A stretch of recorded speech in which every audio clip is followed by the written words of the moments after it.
This is where I had planted my potatoes. And if we look closely here, we can dig up a few little fingerlings. Here's another. And I'll show you my end catch. Oh, look, here's another. And we just started. Okay, I'm gonna kind of bury these into the dirt and just see if they bring me anything next year. I guess you never know, but I'll bury these down.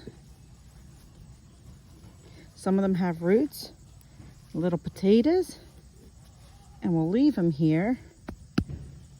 And I'll clean up my area. And then these are all the little potatoes I have. It's not big, but it wasn't a big area. But I'm happy with it.